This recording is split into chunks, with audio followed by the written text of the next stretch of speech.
రోజు ఈ press meet పెట్టడానికి ముఖ్య కారణం ఏంటంటే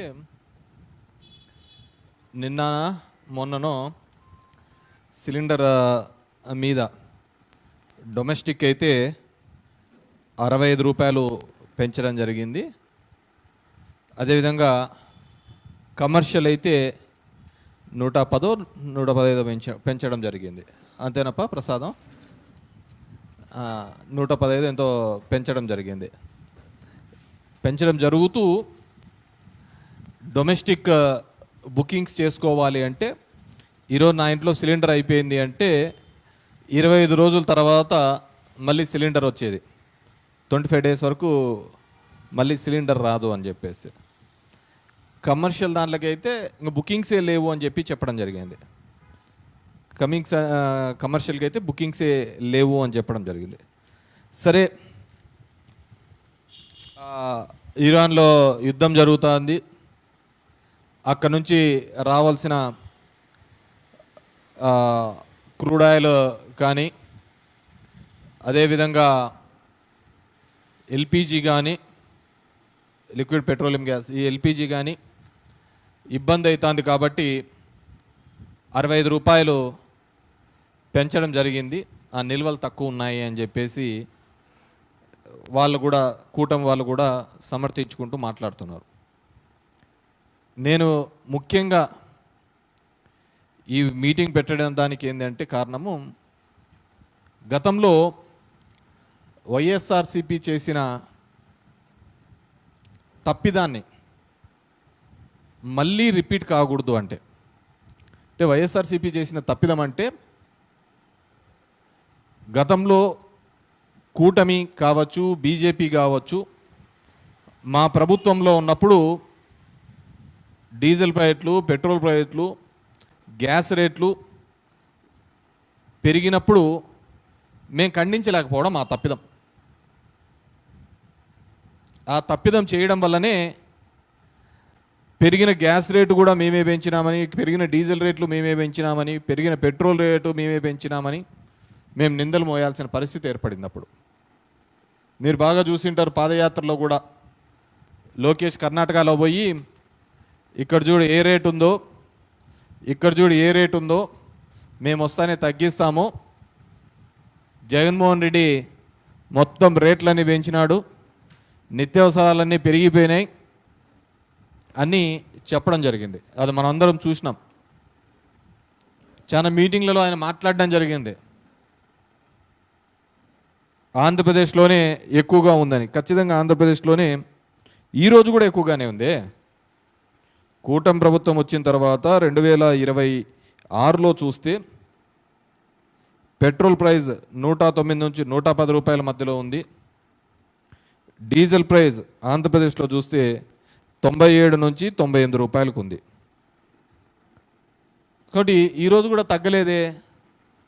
మీరు చెప్పిన లెక్క ప్రకారము, మీరు చెప్పిన పద్ధతి ప్రకారం చూస్తే ఇక్కడంతా పెట్రోల్ ప్రైజులు డీజిల్ ప్రైజులు తగ్గిపోవాలి కదా. మీ కూటమి ప్రభుత్వం వస్తేనే మీరు హామీ చెప్పినారు. ఆ హామీని గుర్తు చేయడానికే ఇది పెడుతున్నది.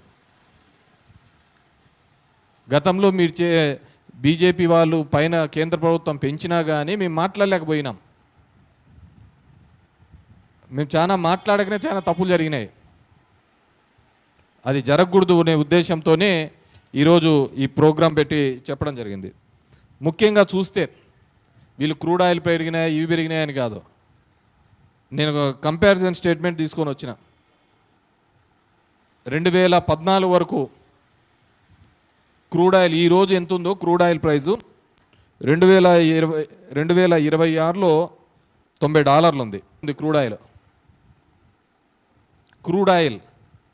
మీరు పెట్రోల్ డీజిల్ కాదు నేను చెప్పేది. పర్ బ్యారెల్ డాలర్లలో $90 ఉంది. $90 ఉంది. అదే మీరు చూస్తే కనుక 2008లో కనుక చూస్తే 2008లో $99 ఉంది. మరి ఆ రోజున్న డీజిల్ రేట్ ఎంత? ఆ రోజున్న పెట్రోల్ రేటు 51 రూపాయలు, 54 రూపాయలు. అదేవిధంగా ఆ రోజు ఉన్న పెట్రోల్ రేటు చూస్తే 54 రూపాయలు, డీజిల్ రేటు చూస్తే ఆంధ్రాలో 37 రూపాయలు. మరి ఈరోజు అంతే క్రూడ్ ఆయిల్ ప్రైస్ ఉన్నప్పుడు, అంతకంటే తక్కువ ఉన్నప్పుడు ఇంకా తగ్గాలి కదా. ఈ లాభాలన్నీ ఎవరికి పోతున్నాయి? ఇప్పుడు మీరు చూసినారు అంటే 2011లో క్రూడ్ ఆయిల్ $111 ఉంది, కానీ 67 రూపాయలే ఉంది కదా పెట్రోలు, 41 రూపాయలే ఉంది కదా డీజిల్, 43 రూపాయలు ఉంది కదా డీజిల్. 2012లో $112 ఉంది క్రూడ్ ఆయిల్, కానీ డీజిల్ చూస్తే ఆంధ్రప్రదేశ్లో 46 రూపాయలే ఉండే. ఆ రోజు ఎంత ఉందో అంటే దగ్గర దగ్గర 14 సంవత్సరాల కింద ఎలా ఉందో, 2012లో ఎంతగా ఉందో ఈరోజు అంత 2012లో 112 ఉంది. మరి ఇవన్నీ ఎక్కడికి పోతున్నాయి? ఎందుకు ఈ భారం అంతా ప్రజల మీదకి 2014 నుంచి ఇప్పటి వరకు 2026 వరకు ప్రజల మీదే మోపుతున్నారు కదా ఈ భారం అంతా. గతంలో మన్మోహన్ సింగ్ గారు ఉన్నప్పుడు లేని భారం అంతా ఈరోజు బీజేపీ గవర్నమెంట్ వచ్చిన తర్వాత ఇదంతా ప్రజల మీదే మోపుతున్నారు కదా భారం అంతా. ఈరోజు ఇంకా ఇన్ఫ్యాక్ట్ క్రూడ్ ఆయిల్ ప్రైస్ అంతా తగ్గిపోయింది, పడిపోయింది. ఇవన్నీ ఎక్కడికి పోతున్నాయి? ఇదే గతంలో రాజశేఖర రెడ్డి గారు ముఖ్యమంత్రిగా ఉన్నప్పుడు ఐ థింక్ 2008లో అనుకుంటా కేంద్రము 50 రూపాయలు పెంచింది ఈ ఎల్పిజి సిలిండర్స్ మీద, గ్యాస్ మీద. ఆ రోజు ఆ 50 రూపాయలు కూడా ప్రజల మీద భారం పడకూడదని వైఎస్ రాజశేఖర రెడ్డి గారు ముఖ్యమంత్రిగా ఉన్నప్పుడు ఆయనే ఆ లోడ్ అంతా భరించడం జరిగింది. ఆయన ఇన్ ద సెన్స్ ప్రభుత్వం, ఆ రోజు రాజశేఖర రెడ్డి గారు ప్రభుత్వమే ఆ భారాన్నంతా ప్రజల మీద పడకూడదు, ఆ 50 రూపాయల భారము అని చెప్పేసి మొత్తం అంతా కూడా రాజశేఖర రెడ్డి గారి ప్రభుత్వమే భరించింది. ఈరోజు నేను కోరుకునేది ఏంటంటే, ఈరోజు పవన్ కళ్యాణ్ కావచ్చు, చంద్రబాబు నాయుడు గారు కావచ్చు, బీజేపీ కావచ్చు, కూటమి 15 సంవత్సరాలు మేము ఎక్కడికే కానీ పోము, కలిసిమెలిసి ఉంటాము, ఉండాలి అని ప్రార్థిస్తున్నారు, కోరుకుంటున్నారు. అది మీ తిప్పలు ఏదైనా కానీ మీరు ఉండాలనుకుంటారు, కానీ ప్రజలు ఉండాలి కదా. ప్రజలకు నిజం తెలియజేయాల్సిన బాధ్యత కూడా మా మీద ఉంది. దానికే ఈరోజు ఈ కార్యక్రమం చెప్పినారు. మీరు కర్ణాటకలో పోయి అక్కడ రేట్ తక్కువ ఉంది, ఇక్కడికి వచ్చిన తర్వాత రేట్ తగ్గిస్తామన్నారు, మరే రేట్ ఏం తగ్గలే. నేను యుద్ధం గురించి మాట్లాడటంలే, యుద్ధం వచ్చింది దాని ద్వారా పెరిగిందని కాదా చెప్పేది. ఇది మీ ప్రభుత్వాల్లో జరిగినప్పుడు మీరు ఏం చేస్తున్నారు? మొత్తం నిందలంతా వైఎస్ఆర్ కాంగ్రెస్ మీద పెట్టినారు కదా, కేంద్రం పెంచిన దానిల మీద కూడా. ఎంత దరిద్రం అంటే అమరావతి కోసం 1% ₹1 సెస్ కూడా పెంచినారు మీరు. అమరావతి అభివృద్ధిలో భాగంగా పెట్రోల్ మీద, డీజిల్ మీద, దీనిల మీద ₹1 ఎక్స్ట్రా కూడా పెంచినారు మీరు. కానీ మేము చెప్పలేకపోయినాం. అదే కదా మాకు ఈరోజున్న పరిస్థితుల్లో ఇవన్నీ కూడా. ఎందుకంటే చంద్రబాబు నాయుడు అంటాడు, నేను 20 ఏళ్ళ ముందర ఆలోచిస్తా అంటాను అని చెప్పేసి. 2 రోజుల ముందర ఆలోచించలేకపోయినావు, యుద్ధం వస్తుందని చెప్పేసి. నరేంద్ర మోడీ ఇజ్రాయెల్ పోయి వచ్చినాడు, 2వ రోజే ఈడబడా. ఆడికి పోయి Israel is father land, India is mother land అంటారు. ఇక్కడికి వచ్చి మామీ దేశ్రీ. జనాలకు సమాధానం చెప్పుకోవాలి కదా. రోజు ఒకరి మీద, మతం మీద, ఇంకోటి మీద రాగద్వేషాలు పెంచుకుంటూ పోవడం కాదు కదా. ఈరోజు యుద్ధం వచ్చింది కాదంటంలా, ఆ రోజు అనుకూలంగా లేని పరిస్థితుల్లో కూడా ప్రభుత్వం భారం మోసింది. మీరు కూడా ఎన్నికల్లో హామీ ఇచ్చినారు, సంవత్సరానికి 3 సిలిండర్లు ఉచితమని. 2 సంవత్సరాలు కాబడుతుంది. ఉచితానికి ఎంత డబ్బులు వేసినారో చెప్పమనండి. ఈరోజున్న రేట్లో గ్యాస్ ప్రైస్ ₹900 ఉంది. ఈరోజు 900 ఉంది గ్యాస్ ప్రైజు. 900కు సంబంధించిన డబ్బులు 2 సంవత్సరాలు అవుతుంది. 3వ బడ్జెట్ పెడుతున్నారు, 3వ బడ్జెట్ కూడా పెట్టేసినారు, అయిపోయింది. మరి డబ్బులు వేసినారా? It's a simple question. ఎప్పుడు ఏదో విధంగా మభ్యపెట్టడం, మోసం చేయడం తప్ప. నిన్న ఎక్కడో చూసా, డోన్లో మీటింగ్ అనుకుంటా, నాదే రోడ్లన్నీ గుంతలు పడినాయి, రోడ్లన్నీ అవన్నీ అయిపోయినాయి, నా దగ్గర ఏమీ లేవు, పెద్ద మనసు మాత్రం ఉంది అని చెప్పేసి. పెద్ద మనసా మంచి మనసా? పెద్ద మనసు ఉంది అని చెప్పేసి. దాని కింద మళ్ళీ ఏదో సునీల్ కూడా ఏదో పెట్టినారు డైలాగ్. ఎక్కడికి?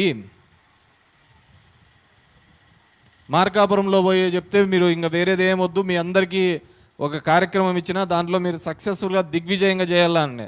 ఏందో చెట్లు నాటే కార్యక్రమం అనుకుంటే కాదంట, పిల్లలుగానే కార్యక్రమం అంట. ఉన్న ఒకరిద్దరిని చూసుకోవడానికే వాళ్ళు ఆర్థికంగా చితికిపోయి ఇబ్బంది పడుతున్నారు. నేను చాలా ఫ్యామిలీస్లలో చూసా. నాకంటే డోర్ టు డోర్ అనుకున్న వాళ్ళు ఎవరు ఉండరు. చాలామంది ముగ్గురు పిల్లలు వాళ్ళ ఇంట్లో ఉన్నారంటే మొదటి 2 పిల్లలు ఆడపిల్లలు ఉంటారు. ఆ మగవాడి కోసం మగపిల్లాడు పుట్టాలని చెప్పేసి 3వ వాళ్ళని కనింటారు. There are n number of incidents. ఉన్న 2 పిల్లలకు ఈరోజు ఈ దేశంలో ఉన్న పరిస్థితుల రీత్యా నిరుద్యోగ సమస్య వెంటాడుతుంది. చేయడానికి పనులు లేకుండా ఇబ్బంది పడుతున్నారు. తినడానికి 3 పూట్లకు ఖచ్చితమైన భోజనం లేవు. పిల్లలు చదివించలేక డ్రాప్అవుట్స్ అవుతున్నారు. ఈ విధంగా ఆర్థికంగా కానీ చిన్న భిన్నమవుతున్న కుటుంబాలు, పెద్ద కుటుంబాలనే ఆ కాలం పోయింది. నోటికి ఎంత పడితే అంత చెప్పడం, పోవడం, పోతా ఉండడం, అదొక ఆబ్జెక్టు, అదొక సబ్జెక్ట్. చెప్పు, ఈ దేశ ప్రగతికి ఉపయోగపడేదా? ఈ దేశ ప్రగతికి ఉపయోగపడేది ఏదంటే ఒక 4 మంది ఉద్యోగాలు, ఆ కుటుంబం ఆర్థికంగా నిలబెట్టడానికి ఏ విధంగా ఉపయోగపడతారు, దానికి తీసుకున్న మెజర్మెంట్స్ ఏంటి, స్టెప్స్ ఏంటి చెప్పాలి. దానిలను వదిలిపెట్టేసి ఏదేదో నోటికి వచ్చినట్టు చెప్పి మభ్యపెట్టించే కార్యక్రమాలు చేస్తున్నారు. కాబట్టి వైఎస్ఆర్సీపీ ప్రభుత్వం ద్వారా, వైఎస్ఆర్సీపీ పార్టీ ద్వారా నేను కోరేది ఒకటే. గతంలో రాజశేఖర రెడ్డి గారు ఏ విధంగా అయితే 50 రూపాయలు అప్పట్లో కేంద్ర ప్రభుత్వం వేసిన భారాన్ని ఆ రోజు రాజశేఖర రెడ్డి ప్రభుత్వం భరించిందో, ఈరోజు చంద్రబాబు నాయుడు గారు కూడా ఆ 65 రూపాయలు అనేది ఏ పేద ప్రజల మీద పడుతున్న భారం ఉందో దాన్ని భరించాల్సిందే. ఇప్పటికి 2 సంవత్సరాల పైగా అవుతోంది. ఉచిత ఇది అని చెప్పారు, రాలే. పేదోళ్ళకు మాత్రం ఏదైనా కానీ ఒక పథకం ఇస్తే శ్రీలంక అయిపోతుంది, ఇదైపోతుంది అని చెప్పినారు. అంటే పేదవానికి మాత్రం ఉచితంగా కానీ వాళ్ళ చదువుకో దీనిలోకో డబ్బు సాయం చేస్తే దేశం నాశనం అయిపోతుంది. వేల ఎకరాలు ప్రభుత్వ ఆస్తి 99 పైసలకి ఇస్తే మాత్రం అభివృద్ధి చెందుతుంది. ఇది ఎక్కడ లాజిక్ అని అర్థం కాలే. పేదవాళ్ళకి ఇస్తే మాత్రం నాశనం అవుతుందట, డబ్బున్న వాళ్ళకి మాత్రం ఇస్తే 99 పైసలకు అభివృద్ధి చెందుతుందంట. ఇది ఎక్కడలేని లాజిక్ తీసుకొని వచ్చినారు. కాబట్టి ఖచ్చితంగా ఈ ప్రభుత్వాన్ని కోరుతున్నాం. ఎందుకంటే మీరందరూ భాగస్వాములు. ఆంధ్రప్రదేశ్ ప్రజల్ని మీరు మంచి చేయాలనే ఉంటే కనుక ఈ పెంచిన 65 పాపం మీదే. క్రూడ్ ఆయిల్ ప్రైజ్ అప్పటికంటే ఇప్పుడు బ్యారెల్ $100 ఉంది. పెరగచ్చు, రేపు మన్నాడు పెరగచ్చు. ఇన్నాళ్ళు కూడా ఆయిల్ కంపెనీలు అన్నీ బాగా లాభాలు తిన్నాయి. ఈరోజు ఈ దేశం కోసం భరించాలా? ప్రజల నెత్తిన ఎటువంటి భారం పడకూడదు, భరించాలి. ఎవరి కోసం భరించారు? లక్షల కోట్లు ఉన్నారు. రైతులకు చూస్తుంటే ఈరోజు చూసాం, యూనియన్ బ్యాంక్లోనో ఏ దాంట్లోనో రెన్యువల్ చేసుకోవాలంటే మొత్తం కట్టాలని రైతులను సతాయిస్తున్నారు. అదే పెద్ద వాళ్ళకి ఆ విధంగా చేస్తున్నారా? దగ్గర 16 లక్షలు 20 లక్షల కోట్లు అలాగే ఎన్పి అని చెప్పి మాఫీలు చేసినారు. అదే రైతుకు చేయాలంటే ఇబ్బంది పడుతున్నారు. కాబట్టి వైఎస్ఆర్సీపీ నుంచి ఒకటే డిమాండ్ చేస్తున్నాం, ఖచ్చితంగా పెరిగిన 65 రూపాయలు కూడా మీరే భరించాలి. అదేవిధంగా మీరు అంటున్న 3 సిలిండర్లు సంవత్సరానికి ఇవ్వాల్సినది 900 900 900 2700 2 సంవత్సరాల డబ్బులు కూడా పడాలి, అది కూడా ఖచ్చితంగా వేయాలని చెప్పేసి కోరుకుంటున్నాం. Thank you.